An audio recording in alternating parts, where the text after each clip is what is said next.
repasando los determinantes. Esto lo tenéis en la página 83 y 84 de vuestro libro. Todas estas tablas que vamos a ver ahora las tenéis ahí para repasarlas. Los primeros determinantes que vimos fueron los determinantes artículos, ¿vale? Y teníamos, y bueno, es importante, se podían distinguir entre artículos determinados y artículos indeterminados. Un artículo es determinado cuando nos informa sobre un objeto o una cosa con exactitud. Por ejemplo, si yo digo el lápiz, tú ya sabes que te estás refiriendo a un lápiz, a el lápiz, ¿vale? Pero si dices, por ejemplo, un lápiz, al decir un lápiz, no lo estás determinando. No estás diciendo exactamente qué lápiz es un lápiz. Pues ese un sería un artículo indeterminado, ¿vale? En cambio, si dices el lápiz, pues es como que ya sabes a qué lápiz te estás refiriendo, ¿verdad? El es determinado, porque determina el lápiz al que te refieres. Pero si dices un lápiz, es como que no sabes cuál es. Está indeterminado. Bueno, pues esa era la doble clasificación que teníamos dentro de los determinantes artículos. Luego vimos, como siempre, que se podían clasificar según su género y según su número. Artículos determinados. Tenemos el, la, los, las. Artículos indeterminados, un, una, unos y unas. ¿Vale? Esta era la primera clasificación que vimos, determinantes artículos. ¿Había más determinantes? Claro que sí. Estaban los determinantes demostrativos, que eran los que te informaban sobre la distancia en la que se encuentra un objeto, o cualquier otra cosa. De esta forma, podíamos distinguir determinantes demostrativos de cercanía, distancia media o lejanía. Para referirnos a objetos que están muy cerca a nosotros, muy próximos, diríamos, por ejemplo, este lápiz, ¿vale? Este sí es masculino. Si fuese algo femenino, pues por ejemplo, una hoja de papel, pues diríamos esta hoja, ¿vale? Porque está muy cerca a mí. Ahora, si la distancia se aleja un poquito, sería una distancia media, ¿vale? Por ahí no lo veis vosotros, ¿vale? Una distancia media. Pues en vez de decir este lápiz, diría ese lápiz o esa hoja, ¿vale? Es una distancia media.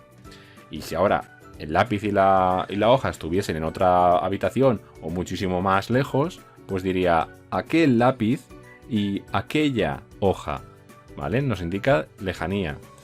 Esto es cuando estábamos en singular, que tenía un solo lápiz o una sola hoja. Si fuera más de una cosa, estaríamos en plural y diríamos lo más cercano a nosotros, estos, estas. Distancia media en plural, esos, esas. Distancia, pues lo más lejano posible, es decir, lejanía. Si está en plural, diríamos aquellos, aquellas. ¿De acuerdo? Venga, pues esos eran los siguientes determinantes que vimos. Nos quedan más determinantes. Sí, hemos visto también los determinantes posesivos. Y lo primero que hacíamos era clasificarlos según un poseedor o varios poseedores. Bueno, pues para un poseedor teníamos mi, tú y su. Eran exactamente igual tanto para masculino como femenino, ¿vale? Es decir, si volvemos al ejemplo de antes, una hoja de papel que la hoja es femenino y lápiz que es masculino. Yo puedo decir mi hoja, mi lápiz. No cambia el posesivo mi no cambia. Da igual que lo que tenga a la derecha sea masculino que femenino. Mi hoja es femenino, mi lápiz es masculino. El mi no cambia. ¿De acuerdo? Os tenéis que acordar también de que el género y el número del determinante posesivo nos daba la pista el sustantivo que acompañase, ¿vale? Si yo digo mi casa, casa es femenino y es singular, ¿vale? Pues mi también va a ser femenino y también va a ser singular, ¿de acuerdo? Imagínate que digo tus llaves, pues si digo tus llaves, llaves sabéis que es femenino y que está en plural. Por lo tanto, tus también va a ser femenino y también va a estar en plural. Siempre concuerdan. Hay que fijarse muchas veces en lo que acompaña el determinante posesivo. Cuando tenemos varios poseedores, es decir, varias personas que tienen algo, pues podemos decir, por ejemplo, nuestro colegio, ¿vale? Si digo nuestro colegio, ¿cuántas personas estoy hablando? Pues estoy hablando de todos los profesores, de vosotros los alumnos, de todos los que están en el colegio. Y decimos que es nuestro colegio. Colegio está en singular y en masculino, ¿verdad? Pues nuestro también va a estar en masculino y en singular. Por eso siempre cuando hacíamos un análisis morfológico, la pista para encontrar el género y el número del determinante posesivo es fijarse en el sustantivo al que acompaña. Recordad que siempre concuerdan.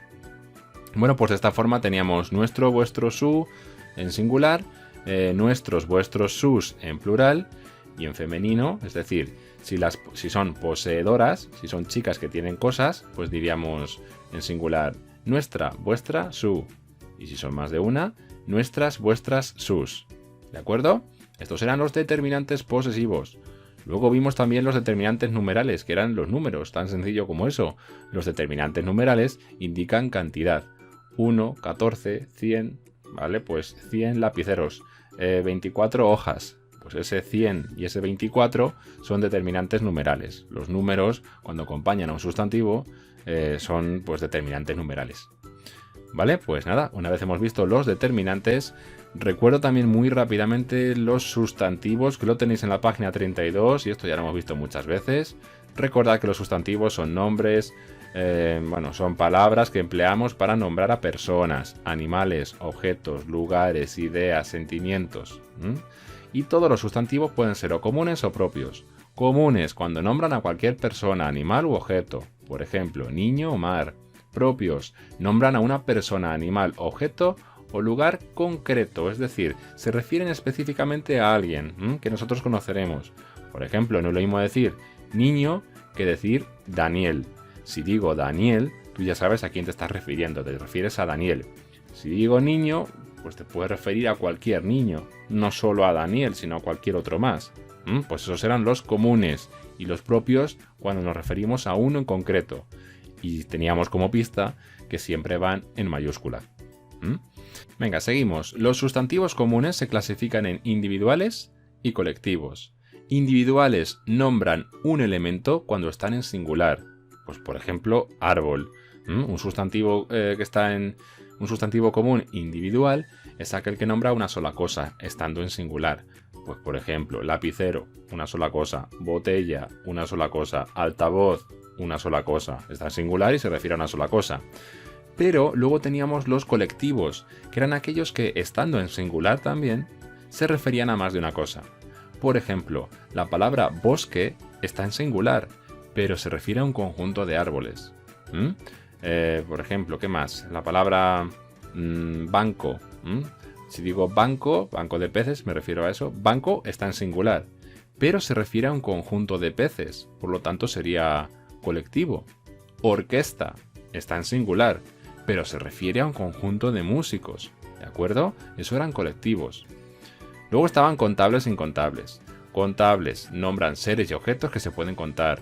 1, 2, 3, 4, 5, 6, 7, ¿vale? Que se usaban eso delante. Una moneda, 2 monedas, 3 monedas, 4 monedas, se pueden contar. Pero luego estaban los incontables, que son aquellos sustantivos que no se pueden contar. Como por ejemplo, dinero. La palabra dinero. Yo no puedo decir un dinero, 2 dineros, 3 dineros, 4 dineros. Y esto pasaba también con las bebidas. Pues las bebidas, la sal, el azúcar y todos esos alimentos son incontables. Un azúcar, 2 azúcares, 3 azúcares. No. Una sal, 2 sales, 3 sales. No eran contables, eran incontables. Lo que sí podrías contar sería un bloque de azúcar, un azucarillo. 2 azucarillos, 3 azucarillos. Eso sí, azucarillo sí es contable. Pero la palabra azúcar, tal cual, es incontable. Agua, tal cual, es incontable. Dinero, la palabra dinero, tal cual, es incontable también. Y ya por último teníamos concretos y abstractos. Concretos nombran seres y objetos que se pueden percibir con los sentidos, con los 5 órganos de los sentidos. Solo con uno era suficiente, ¿vale? Recordad que decíamos que con que solo un órgano del sentido lo pudiéramos percibir ya era concreto. Por ejemplo, vamos a decir reloj. Bueno, pues la palabra reloj la podemos percibir tanto con la vista, con el tacto, incluso también con el oído porque suenan, ¿vale? Es concreto. ¿Qué más teníamos? ¿Alguno concreto más que nos pueda llegar a dar dudas? Pues por ejemplo, la palabra cielo. Cielo lo podemos percibir con el órgano del sentido de la vista. No lo podemos percibir ni con el olfato, ni con el tacto, ni con el gusto. Pero en el momento en el que se puede percibir ya con un solo órgano, como en este caso con la vista, ya es concreto. Y por otro lado teníamos los abstractos, que nombran ideas o sentimientos que no se pueden percibir. Felicidad, alegría, tristeza, soledad. Ese tipo de sustantivos no se pueden percibir con los sentidos. Son abstractos. No se pueden ver, no se pueden tocar, no se pueden saborear, no se pueden escuchar. Serían abstractos. Bueno, pues una vez hemos repasado ya esto en lengua, los determinantes y los sustantivos, toca trabajar.